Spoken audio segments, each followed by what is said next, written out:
नमस्कार, आप देख रहे हैं RK24 और आज हमारे साथ युवा प्रत्याशी राजेश जी जुड़े हुए हमारे चैनल में। राजेश जी, आपका हमारे चैनल में स्वागत है। और बताया जाए कि आप निर्दलीय से लड़े और शायद सूत्रों के अनुसार पता चला है कि टाइगर जयराम महतो भी आपके समर्थन करें, क्या कहना चाहेंगे? हाँ, ये आपके चैनल के माध्यम से RK24 न्यूज़ चैनल जो आपके दर्शक हैं उनको ये बहुत बहुत धन्यवाद बधाई और आपके चैनल के माध्यम से हम बताना चाहते हैं कि देखिए हमारा जो शुरुआत राजनीति में रहा है, आने का मकसद क्या है। तो आने का मकसद राजनीति में रहा ये है कि जैसे यहाँ कोडरमा जिला का बात करें तो यहाँ लगातार जो है ना उद्योग धंधा चौपट होते जा रहा है, यहाँ बेरोजगारी चरम पर है। और अगर हम बात करें चुनाव में उतरने का, तो हम जिस पार्टी में हमारा जो अपना पार्टी है JLKM, तो उसमें हमको 3.5 साल से पार्टी में थे और जन भावनाओं को, जन समस्याओं का समाधान करने के लिए हम उतरे थे। लेकिन जब पार्टी किन्हीं को टिकट दिया और उनका किन्हीं कारण से, उसका दुख हमें भी है कि उनका नवनिर्वाचन रद्द हो गया, फिर भी पार्टी जो है सो जब देखे कि उनका नवनिर्वाचन रद्द हो गया तो जयराम जी के द्वारा जो है सो हमको पुनः पूरा समर्थन मिला, क्योंकि हम उसी पार्टी में हैं। तो लोगों का लाड प्यार और बहुत आशीर्वाद मिल रहा है कि एक युवा लड़का मैदान में आया है और हम दमखम के साथ चुनाव लड़ेंगे।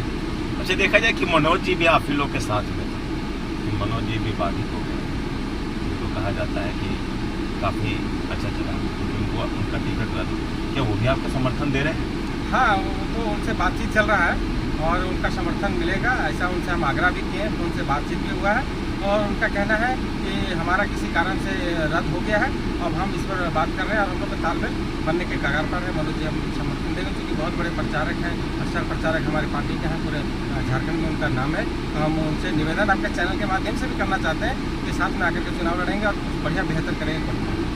कोडरमा में देखा जाए कि अभ्रक नगरी नाम पे चला जाता है, पत्थर खदान है यहाँ पे, काफ़ी लोग कुछ है। और आपके पार्टी के जो अध्यक्ष हैं जयराम महतो जी काफ़ी बोलते भी हैं और रोजगार के बारे में सवाल भी उठाते हैं, लेकिन सरकार की अभी तक ध्यान नहीं। देखिए, सरकार का ध्यान नहीं है, इसीलिए तो हम लोग चुनाव में आए हैं। सरकार देखिए, हम लोग बहुत सारा आंदोलन किए, बहुत तरह का हम लोग, जैसे धरना प्रदर्शन, आपका विधानसभा घेराव, उसमें छात्रों के साथ धरना प्रदर्शन, बैठक वगैरह सब करके देख लिए। सरकार जब नहीं सुना तब हम लोग जाकर के राजनीति में आए। और अगर सरकार नहीं सुन रही है तो एक ही विकल्प है कि युवाओं के कंधे पर लोड दिया जाए, युवाओं के कंधे पर भार दिया जाए। हमारे सुप्रीमो जो हमारे JLKM के सुप्रीमो टाइगर जयराम महतो, उनका विचारधारा है कि झारखंड में झारखंडियत स्थापित करना है। ऐसा नहीं है, कुछ लोग बरगलाते भी हैं कि नहीं झारखंड में है तो सिर्फ झारखंडी की बात करते हैं, ऐसा नहीं है। हम लोग ये लेकर के चले हैं कि जो भी झारखंड में रह रहे हैं उसका हम लोग एक कैटेगरी तय की है कि 90% अगर रोजगार की बात करें या नौकरी में बात करें तो 90% हमारे झारखंडी युवाओं को नौकरी मिले और 10% में उन लोग को दिया जाएगा। ये हम लोग लेके चले। हम लोग खाद्यान्न आधारित उद्योग नीति, खाद्यान्न आधारित नियोजन नीति, विस्थापन नीति, स्थानीय नीति, ये सब को हमारा मुख्य मुद्दा है। काफ़ी आपकी पार्टी जो है काफ़ी मुद्दाओं पे उठाती है सवाल, लेकिन अभी तक एक भी कार्य नहीं हो पाया है। अब कोडरमा मानिए कि अभ्रक नगरी के नाम पे जाना जाता है, अभ्रक बनेगा। कुछ दिन पहले माननीय मुख्यमंत्री के द्वारा हरी झंडी दिखाई गई और शाम और सुबह में तुरंत पकड़ लिया गया। आखिर क्या है ये राजनीति? देखिए, इसमें बहुत बड़ा राजनीति है। वो लोग सोचा जा रहा है कि जिस प्रकार से लगातार राजनीति कर रहे हैं बेवकूफ़ बना करके, वो अब भी चलेगा, ऐसा उन लोग की भावना है। लेकिन हम लोग उसका खंडन कर रहे हैं कि जिस प्रकार से पहले वर्षों से राजनीति अब कर रहे हैं, लोगों को बरगला करके, वो राजनीति हम लोग करने नहीं देंगे। हम लोग ये करने आए हैं कि आप किसी को बहका करके, झूठा प्रलोभन दे करके अगर राजनीति में अगर करना चाहते हैं, उसका हम लोग वो तो जवाब दे रहे हैं। और कुछ दिन पहले, मतलब 3 साल पहले लगभग, उन्हीं के द्वारा हरी झंडी दिखाया गया था और बस अगले दिन ही गाड़ी को पकड़ करके अंदर कर दिया गया। यानी कि वो सोचे थे कि हम ऐसा कर देंगे तो लोगों को, हमारे प्रति लोग जागेंगे। लेकिन नहीं, जब तक विधानसभा में कानून नहीं बनाएंगे डिबरा का, तब तक आप कैसे लीगलाइज करेंगे? जब तक उसका नीति नियम, उसका ढांचा नहीं बनेगा, तब तक कैसे आप उसको लीगल मानेगा प्रशासन? जब तक प्रशासन के पास आप कागज नहीं देंगे, वो कैबिनेट से पास नहीं होगा, तब तक कैसे आप बेवकूफ़ बना रहे हैं लोगों को? तो हम लोग रोजगार के क्षेत्र में, यहाँ लाखों लोग को रोजगार मिल सकता है डिबरा, क्योंकि झारखंड जब अलग हुआ उसके पहले डिबरा चलता था, लेकिन जैसे अलग हुआ झारखंड, कोई भी सरकार इसमें पाल नहीं किया, या तो अभी का सरकार या पूर्ववर्ती सरकार। आज भी देखिए खदान को लेकर के जो गाड़ियाँ पत्थर जो चलती हैं, आज भी चोर के जैसा लेके आते हैं। वो अपने रोजी के लिए, जो अभी देखिए कि जो पत्थर खदान काफ़ी है हमारे डोमचांच क्षेत्र में खास करके, और गिट्टी का उद्योग यहाँ से बहुत दूर दूर तक जाता है, लेकिन देखा जाए कि जिस तरह से सरकार की नीति है और जिस तरह सरकार अगर चाहती तो इनका भी काम हो सकता था, जैसे बालू को लेकर के रोक, गिट्टी को लेकर के रोक और भी अन्य मुद्दाओं को लेकर के रोक। आखिर कब तक चलेगी ये परेशानी, कब तक होगी जनता के साथ? देखिए, अभी हमारा जो झारखंड है ना, वो पठारी जंगल झाड़ इलाका है, ठीक है। अगर वो कानून जो सेंट्रल जो हम लोग को कानून दिया है वो सभी राज्य पर अगर बराबर लागू करेंगे ना, तो वो डेवलप राज्य का नहीं होगा। हमारा जंगल झाड़ हमारा इलाका है, अगर वो मान लीजिए 500 मीटर या 250 मीटर कर दे रहे हैं आप कि इसके दायरे में से बाहर होना चाहिए किसी भी उद्योग को स्थापित करने के लिए, किसी को माइनिंग करने के लिए, तो बताइए हमारा क्षेत्र जो है जंगल झाड़ से भरा पड़ा है। उसको कानून को उसको आपको कम करना पड़ेगा, 50 मीटर 10 मीटर ये में रखना पड़ेगा। अगर नदी की बात करें तो उसको भी कैटेगरी जो दूरी है उसको भी कम करने पड़ेगा। तो कानून हम लोग के पक्ष में नहीं बना है। झारखंडी मूलवासी अगर उद्योग करना चाहता है तो उसके पास में कानून है ही नहीं। वो सिर्फ और सिर्फ कानून बड़े बड़े उद्योगपति के लिए लागू होता है। अगर वही काम अगर बड़े बड़े अडानी या बिरला अगर करेगा तो उसके लिए वो कानून बन जाता है, वो लोग किसी तरह पास करा लेता है। लेकिन आम आदमी जो लोग रोजगार चाहता है, जो युवा बिजनेस में करना चाहता है, उसके लिए वो कानून में फंस जाता है और बेरोजगारी से दर दर भटकता है और पलायन करता है। दूसरी बात, अगर क्रेशर की बात करें तो अभी यहीं जहाँ खड़ा है ये डोमचांच का एरिया है, ये यहाँ का लाखों लोग रोजगार से जुड़े हुए थे।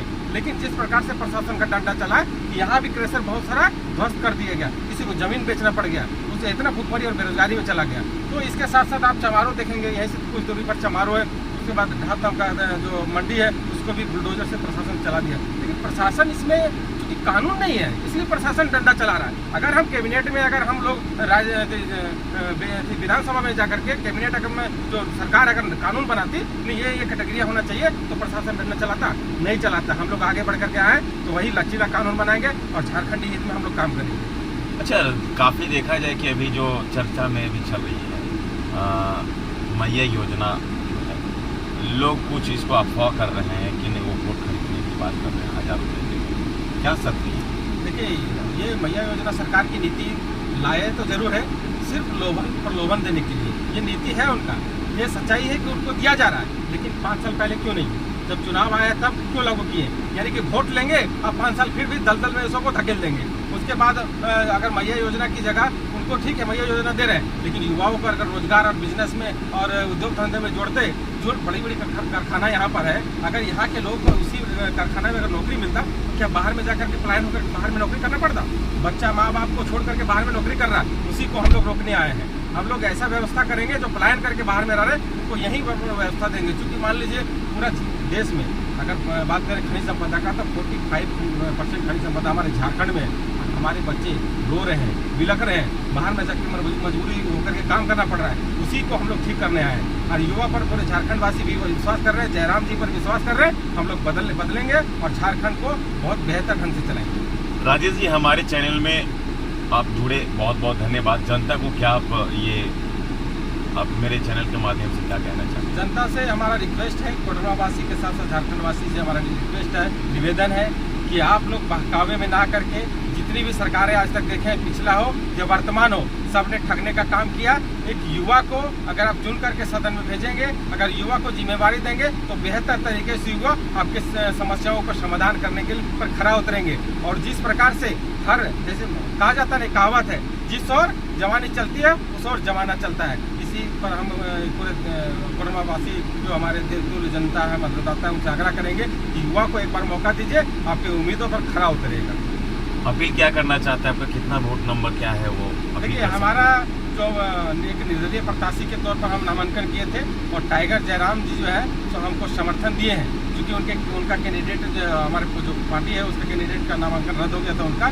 तो इस हिसाब से हमारा जो है कल ही हमको चुनाव चिन्ह मिला है। चुनाव चिन्ह हमारा हेलमेट है और क्रमांक 8 में हेलमेट छाप है। तो हम लोगों से अपील करेंगे कि क्रमांक 8 में हेलमेट छाप पर बटन दबा करके, जिस प्रकार से हेलमेट लोग को सुरक्षा देता है, उस प्रकार से अगर हेलमेट पर विश्वास करेंगे तो आने वाला समय में हमेशा आपकी सुरक्षा के लिए खड़ा रहेंगे। और साथ ही साथ निवेदन करेंगे कि एक युवा को मौका दीजिए।